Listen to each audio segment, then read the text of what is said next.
This episode brought to you by Prize Picks. Run your game. Also brought to you by Factor, America's #1 ready-to-eat meal kit. Come check us out at Cleveland Gaming Classic September 19th through the 21st in Cleveland, Ohio. Hope to see you there.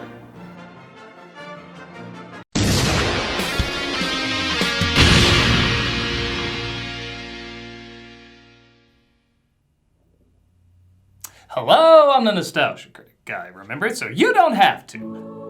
Why? What is that? It sounds magical. It seems to be whimsically coming from here. Boy, we're getting lazy with our enchanted transitions, aren't we? Oh well. Narnia, here I come!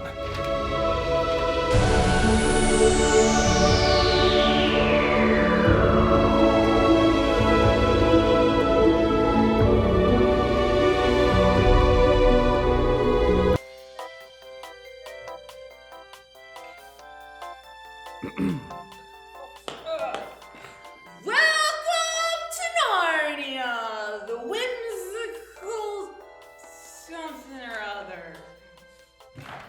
Oh, wait. Aren't you Susan Pevensey?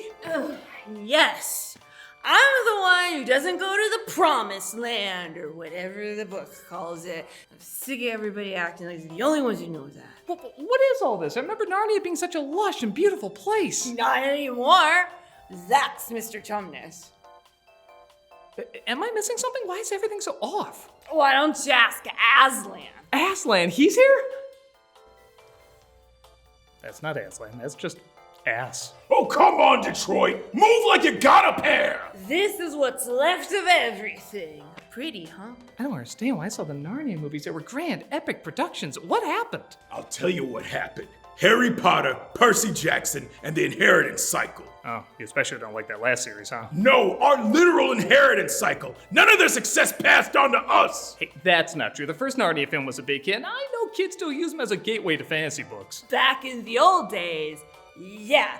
But now they have so many other options. Well, that sucks. Yeah, everyone just sees us as VeggieTale Lord of the Rings. So Disney just shoved our production into storage. You mean like C.S. Lewis's symbolic representation of purgatory? No, it's just storage. You Lewis fans, everything means something else. Well, maybe Disney will bring Narnia back. Nope. Netflix is making movies with Greta Gerwig. That's something. And Meryl Streep is playing Aslan. That's confusing. Face it, we had our time in the sun.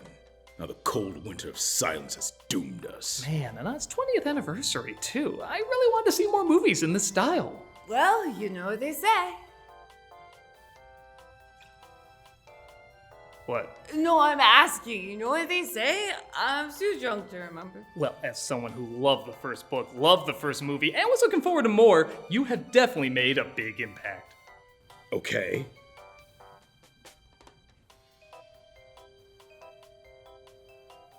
Well, I guess I'll get back to my office and leave you in this world of wonder.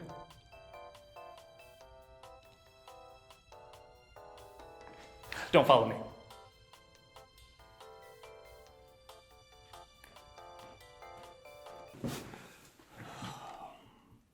You know this franchise deserved better.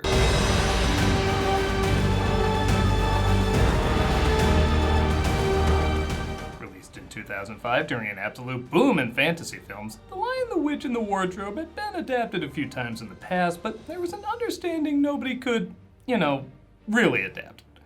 Even in that cheapo anime film that came out years ago, there's kind of an understanding that's probably the best we're gonna get. Fans like me really enjoyed the first book, and it made sense that C.S. Lewis and J.R.R. Tolkien were friends, as this is what got me into reading Lord of the Rings afterwards. I think these books were that segue for a lot of kids, and just like Lord of the Rings was said to be unfilmable, Narnia was that times 10.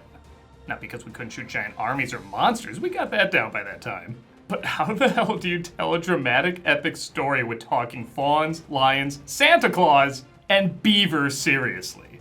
Well, animation director Andrew Adamson, who had 2 giant critical and audience hits with the first 2 Shrek movies, seemed to pull it off.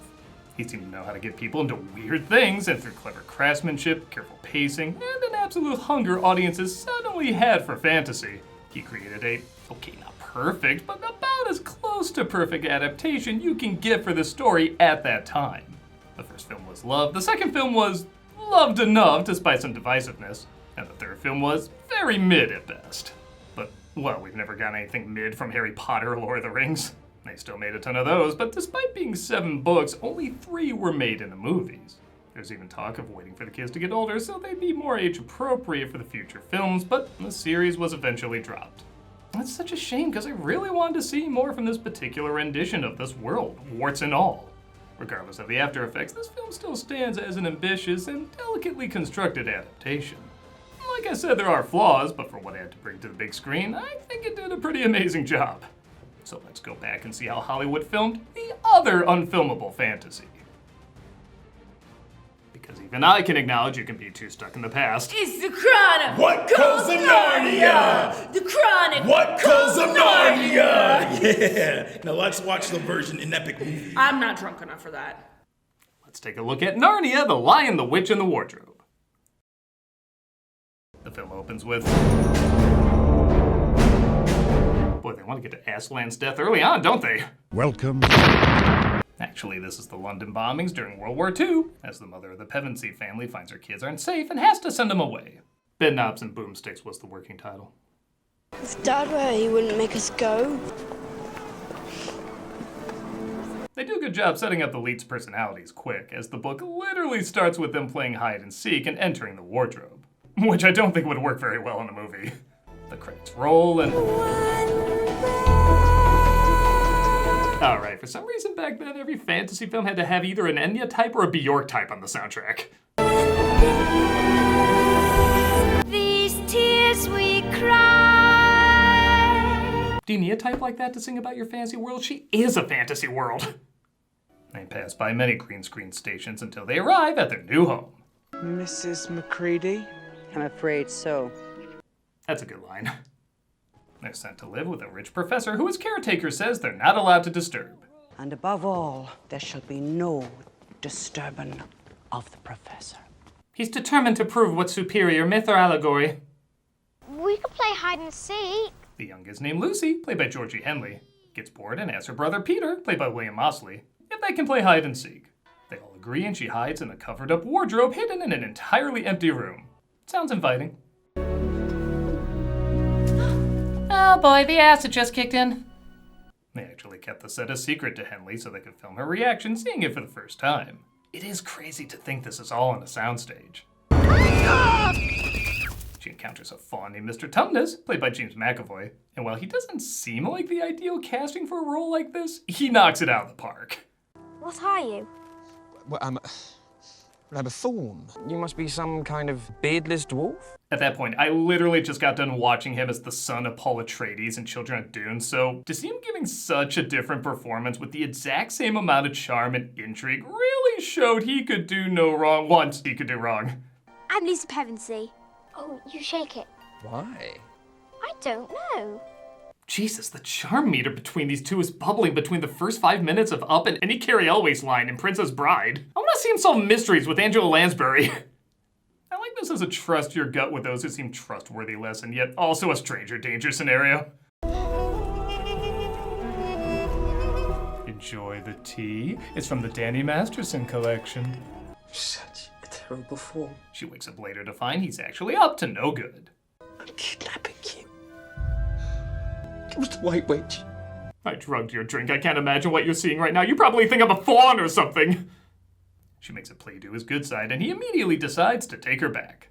The woods are full of her spies. Even some of the trees are on her side. No matter what happens, Lucy Pevensey, I am glad to have met you. Now go. Go. This kid is so damn good. Just those little reactions feel so real and suck you in so much. I honestly think she would have gotten an Oscar nomination for this. She was that charming if it wasn't for one moment that wasn't her fault. But we'll get to that in a bit. I'm all right. Shut up, he's coming. I'm not sure you two have quite got the idea of this game. She returns to find that the several hours have passed. We're only a few minutes back home.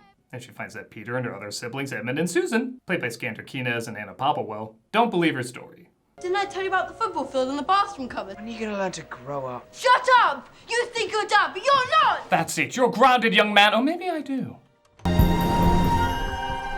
Later, Lucy returns to Narnia and Edmund follows her, stumbling across the White Witch, played by Tilda Swinton, and her minion Ginnabrick, played by Karan Shah. Edmund, you look so cold. Come and sit with me. Originally, I thought Swinton could have been a little bit more subtle or a little bit more funny with the witch, but I did forget she is basically a psychotic brat. You can tell she's out of practice in terms of being nice and in trying to please Edmund. It's kind of like watching Pennywise trick his next victim. Their hunger for blood is so heavy they have a hard time hiding how insane they are. Can you make me taller? Anything you'd like to eat? Turkish delight? Certainly. Oh, no, that's not what I meant. Well, the witch convinces her to bring her his siblings, but when Lucy sees he made it into the wardrobe, he lies later, saying there's nothing inside. You know what little children are like these days? Don't know when to stop pretending. With that said, who wants to visit the wardrobe and totally not hand themselves over to an evil queen? They literally run into the professor, played by Jim Broadbent, who says maybe they should listen to their little sister more. She thinks she's found a magical land. In the upstairs wardrobe. No, that's where Gozer lives.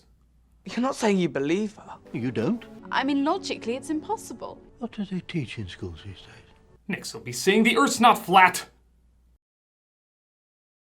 When they accidentally break a window, they look for a place to hide and naturally go inside the wardrobe and see Lucy was telling the truth. I don't suppose saying we're sorry would quite cover it. That might. Am I the only one to think it looks like that snowball gave her a concussion? You little liar. They ball out Edmund for not telling them the truth and decide to warm up and look for Mr. Tumnus. But that's a girl's coat. I know. It's made out of 100% pure emasculation. When they arrive, though, they find Mr. Tumnus has been taken away. Tumnus is hereby charged with high treason. Morgrim, captain of the secret police. I know this is a serious moment, but I love imagining the wolves trying to sign that on their hind legs, figuring out how to use a hammer and nail with no thumbs. Did that bird just psst us? You two! Look up here! Look up here! Look up here! They're let's be honest, the moment of truth where you figure out if this film is gonna work or not.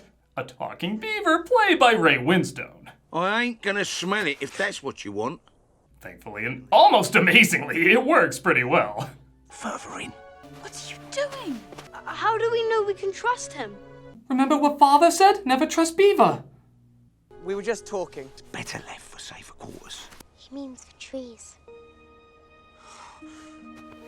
I love the look on Peter's face, like, I have no idea how to react to that line. Beaver, if I find you've been out with Badger again... We're at another kegger at Toad Hall. We'll see if we can't get you some food and some civilized company. Don French plays his wife as they talk about how important the kids are to the future of Narnia. You don't know, do you? They don't even know about the prophecy. Now, I know the story was written in the 40s, so some tropes are gonna be dated, but I do cringe up whenever I hear the word prophecy in anything. First off, it usually feels like permission for an exposition dump. When Adam's flesh and Adam's bone sits at Cair Paravel enthroned, the evil time will be over and done. And second, I kinda have the same thoughts Owl House has about it. Granted, there's like a million other cliches that show totally indulges, but I still agree, it's just a little too convenient. Honestly, since it's a kids film and its audience might not be as used to this trope, I'm a little bit more open to it, but please, just call it something else. You could literally say they don't know about the cabbage poop? I don't know, and I'd still take it more seriously. Ed? Has Edmund ever been to Narnia before? Edmund sneaks away to the witch's palace where her guards are waiting. My apologies, fortunate favorite of the Queen. Or else, not so fortunate. I'm the only one that feels like that wolf's voice needs more bass.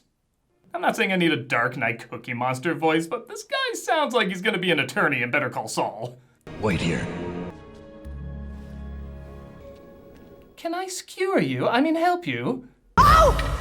Dare you come alone? And okay, I know the White Queen's outfits are supposed to be over the top, but she looks like a wedding cake. If the bride figurine somehow grew into it. This way, for your num-nums. It would have been very easy for Edmund to be too unlikable in this, but both the actor and the writing tries to humanize him and show he's going through a lot and can be exploited a little easier than the others. Honestly, both Lucy and Edmund easily could have been done wrong and made annoying for opposite reasons, but I think They were aware of that and put extra care into making sure that didn't happen. You know what to do.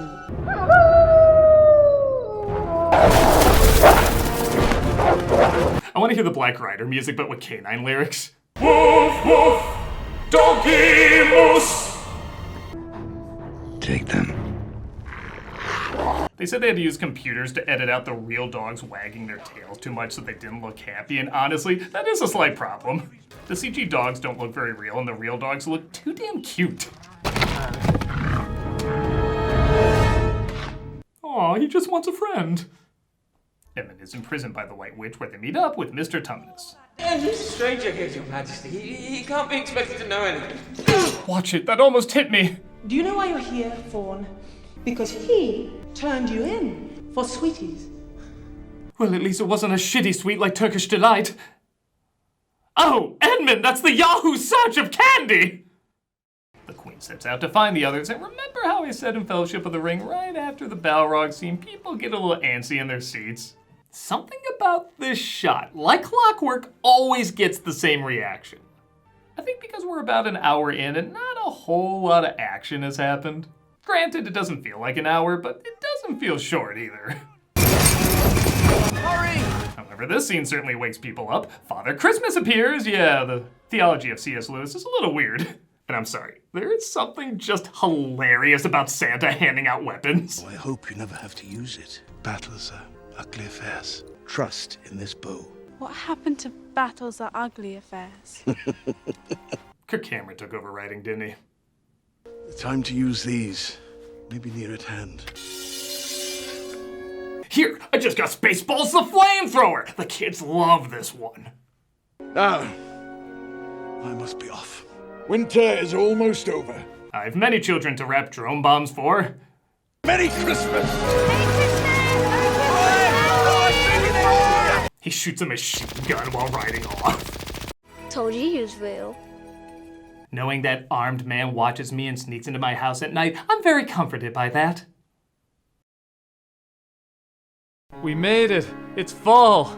Oh, okay, maybe it's just another season for you, but here in Chicago, it's like the 1 week of good weather we get. I don't know how it's not a holiday here. Because, you know, it's a time to reset, kids go back to school, the leaves change, kids go back to school. But because it's not a holiday, finding time to cook can be tough. And that's why there's Factor.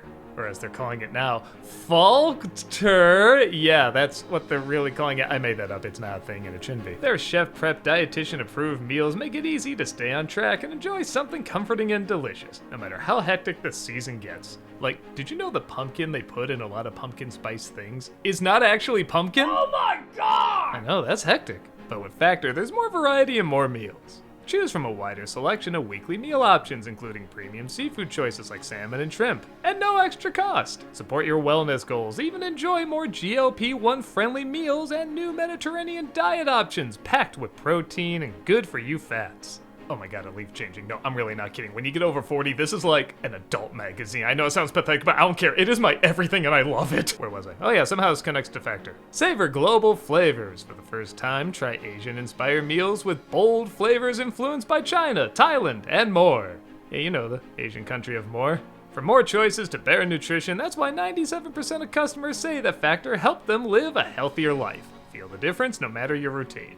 I know I've said this a million times before, I use like my real voice here and everything, but I do it because, you know I'm being genuine, these meals really are great. I know everybody does that, if you try it, you know, but it really is true. Like, everybody I know who tries this really, really likes it. You know how good it is. Not as good as seeing a leaf change. Oh, but you can't eat leaves. Actually, not yet, I haven't tried it. I'm assuming it's not good, but you know what? Now I'm gonna do Factor instead. So eat smart at factormeals.com/nostalgia50off and use the code nostalgia50off to get 50% off your first box plus free breakfast for 1 year. That's code nostalgia50off at factormeals.com for 50% off your first box plus free breakfast for 1 year. Get delicious, ready-to-eat meals delivered with Factor. Offer only valid for new Factor customers with code and qualifying auto-renewing subscription purchase. And hey, you know what else I think of when I think of fall? Pumpkin sports, or maybe just sports. No, pumpkin sports should be a thing. It's taken over most of humanity, why not this? Anyway, Prize Picks! That's what this episode is brought to you by. You and I make decisions every day, but on Prize Picks, being right can get you paid. Don't miss any of the excitement this season on Prize Picks, where it's good to be right. I'm just trying to think, would the pumpkin be the ball, or would, like, the pumpkins be the ones playing, and, like, a human would be a ball in the center? Because, you know, it might as well just be the objects doing the pumpkin's will. We all know this is coming. It's happening right now. You just replace the pod and pod people with pumpkins. Just another P word, but it's basically the same thing. But speaking of food, I've won quite a bit with Prize Picks. I even won by watching the hot dog eating contest this year, a bet over for both. And it's so easy to play. You literally just pick more or less on 2 to 6 player stat projections. That's it. If you get the picks right, you cash in. And you can utilize that with some of your favorite players like Caleb Williams or Aaron Rodgers. I'm still going under 23.5 touchdowns for Rodgers. I'm also betting that the Bears are going to win, because, you know, Chicago, I kind of don't have a choice. But Prize Picks gives you a lot of choices and a lot of options. For example, Prize Picks offers injury reboots. If one of your players leaves the game in the first half and doesn't return, Prize Picks won't count it as a loss. Prize Picks also invented Flex Play, which means you can still cash out if your lineup isn't perfect. You can double your money even if one of your players doesn't hit. Now let me tell you, once Pumpkin Ball becomes a thing, which is just seeing which pumpkin people can grow the best human beings in a garden. Hey, again, we have 1 week of fall. This is gonna be entertaining to us. You bet if Prize Picks has an option for that, I'm utilizing it. So download the app today and use the code Nostalgia to get $50 in lineups after you play your first $5 lineup. That's code Nostalgia to get $50 in lineups after you play your first $5 lineup. Prize Picks. It's good to be right. Hail Pumpkin. Bye! Come watch me play Final Fantasy VII Rebirth every Friday on Twitch. We also got other content during the week, so come check us out. They get to a waterfall of melting ice as the wolves aren't far behind. Think about this for a minute. We don't have a minute. I'm just trying to be realistic. No, you're trying to be smart. I guess that's what we were setting up for Susan? Yeah, if Lucy and Edmund had to be good for this film to work, Susan and Peter had to be good enough. They are trying to give them personality traits, they're just not as well developed as the other two kids. At least more time was put into them than the king in some of these scenes. Yeah, right, there's so many damn effects in this, you know not every one of them is gonna be top notch, but sometimes this does look like a Twilight movie. They escape the wolves, and as the weather gets warmer, they make their way to the much built up Aslan, played by Liam Neeson. Our brother's been captured by the White Witch. How could this happen? He betrayed them, Your Majesty. Wait, I know the source material. It's Peter who's supposed to betray me 3 times. The Castle of the Four Thrones, in one of which you will sit, Peter, as High King. Neeson is a good choice for Aslan, bringing his own unique nobility to the character without copying what most kids would think of first, James Earl Jones. He does stand out, even though just by design there's likely to be comparisons. The sad thing, though, is he's not in the film much before the big sacrifice. In fact, he only has 5 collected minutes of screen time before that conflict begins. It's handled well, but I feel like I need at least one more scene before that all got going. He does make a difference at big moments, though, like when he encourages Peter to save his sisters from the wolves. Stay your weapons. This is Peter's battle. Let the boy indulge his first taste of blood. Na na na na. Peter, clean your sword. It's a happy ending for this version of Peter and the Wolf, as he defeats the canine, and they even manage to get Edmund back. Edmund! Remember what I said, backstab me again and I'll gnaw your balls off. What's done is done. There is no need to speak to Edmund about what is past. Very well, no words. I've seen what the White Witch can do. And I've helped her do it. And we can't leave these people behind to suffer for it. There really is a change in Edmund, too. Like, he sees the weight of his actions and truly does become a different person throughout the rest of the film. Quite frankly, I think staring Tilda Swinton straight in the eye changes you. Speaking of which, God, I'm clever. The White Witch says because Edmund betrayed them, by law, she has to sacrifice him. His blood is my property. Try and take him then. Do you really think that mere force will deny me my right? Well, as a boy raised in the 40s, it's all I know. Aslan invites her to step into his office. Man, waiting to see if I'm gonna die is so boring. They come to an agreement, and later that night, Aslan walks into the woods as Lucy and Susan ask if they can join him. I would be glad of the company for a while. And that's what's gonna happen to me. If you tell my armies they can prepare a strategy for my return and save a lot of lives, or I could just vague post that I'm gonna die and you two can be traumatized. Find him! Let him first be shaved. We're gonna make the ending of Braveheart the ending of Braveheart! Aslan's death is appropriately rough for a PG film. I mean, my PG deaths have melting faces, but this is still pretty effective. As Lucy and Susan send word about what happened through the trees. The trees. I would have liked more if it was a bit abstract, kind of like they can just tell through the wind and the leaves that Aslan is no more. Kind of like what Rafiki did figuring out that Simba was still alive. But my guess is this is supposed to be similar to an angel messenger. Again, not sure if you put together, this is the Bible! I bring grave news from your sisters. Oh, how do I put it? What's on your right leg and is also a studio that loves to kill lions? Disney. They realize they have to fight without Aslan, so Peter joins Dwayne the Rock Centaur to lead the charge against the White Queen. Oh, come on, she's wearing our Jesus as a hat! Speaking of which, Aslan does return thanks to an enchanted loophole. When a willing victim who has committed no treachery is killed in a traitor's stead, stone table will crack, and even death itself would turn backwards. I call it the Deus Ex Na-Na-Na! Peter and Edmund will have gone to war. We have to help them. Christ, kid, what did Santa Psycho teach you? They make their way to the witch's castle, where Lucy sees Mr. Tumnus has been turned to stone.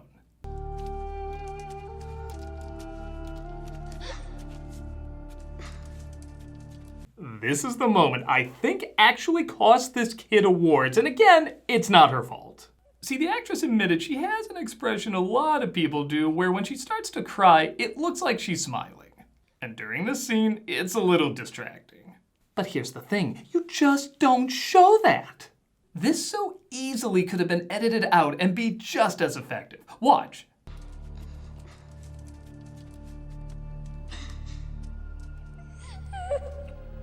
See, it still works.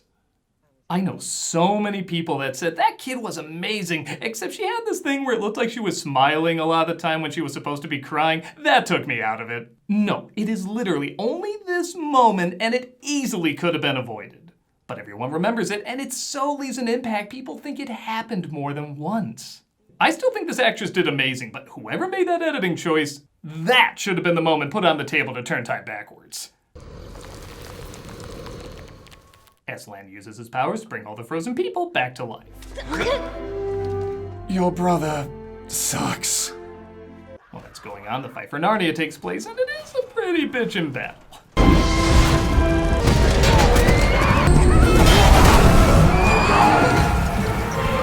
It's impressive, too, that this was shot in New Zealand, came out after Lord of the Rings. The author was a friend of the author of Lord of the Rings, yet nobody sees this battle as a ripoff of Lord of the Rings. It really does a good job being badass on its own without feeling like it's borrowing from one of the biggest fantasy epics ever. That was very hard to do at that time. Also, Swinton just looks so freaking cool through all this. Don't worry, Aslan can bring me back to life. I had a good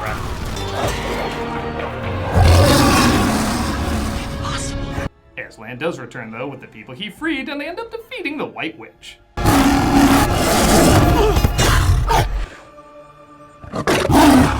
Now that's how you do a perfect edit. Not that everything in this climax works. Also, this is one of the best unintentionally funny deaths ever. It gets a laugh. Every single screening of this I've ever been to. Even the kids on the commentary laugh. Oh, this bit is so and we did turn up, but I want squashing enemies in Mario Brothers to make that sound.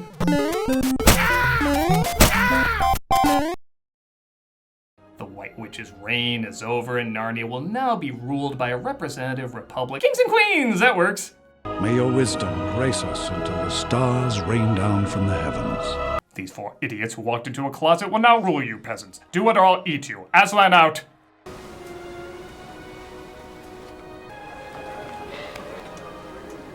Hey look, there's 2 sets of paw prints in the sand. Our hero spent nearly a lifetime in Narnia. Fun fact, they actually got the older sister of the actors who play Lucy to play her older version. And they stumble upon the light post that leads them right back to where they started. I went through puberty twice for this. Later, Lucy brings a gas cannon match to burn it down. I mean, tries to see if she can get back to Narnia. Will we ever go back? But it'll probably happen when you're not looking for it. I prefer the alternate ending where Aslan steps out with a flamethrower saying, "You're not gonna believe this!" And that was Narnia, The Lion, the Witch, and the Wardrobe. Sure, there's a few pacing issues, and some elements could be fleshed out a little more, but I think this is a pretty difficult adaptation for film, and it pulled it off pretty damn well. Most of the acting is on point, a good chunk of the effects are impressive, and the ones that aren't still have a lot of style and creativity, and it kept pretty close to the feel and spirit of the book. It's a shame they didn't keep going with this team and these actors, as I would have loved to have seen how they would have tackled the other stories in this vein. But I guess I should be happy we got what we got at all. Like I said, this easily could have been a disaster with a ton of elements not coming together, but you can tell they really took their time to try and get this as good as they could given that time period. It may not be as popular as Lord of the Rings or Harry Potter, but it still got a place in the hearts of anyone who loves the roar of fantasy. And you know what? Even though it's not the most popular one out there, they still deserve to know they did a good job. Hey, I really wanted to let y'all know how... Hey, mind the chestnuts. Santa Christ, you're here too? Of course! I'm awesome. Well, I'm assuming you're here to give them the encouragement they need. Yes! And weapons. Oh, now that's what I'm talking about. I fixed the kickback on that one. Oh, and what have we here? An Uzi for Susie. Right on! Jesus. I'm sorry, what are you doing? We're gonna show Netflix that no reboot can replace us. We're gonna turn life itself backwards. But don't you trust Disney and audiences will find their way back to you? No! That's fair. By the way, this counts as my Christmas episode this year. Do you guys validate parking? That sleigh's taken up like 7 spots. Well, there's still people who have a soft spot for this version. Though maybe not soft enough. I'm the Nostalgia Critic, and I have some authorities to call.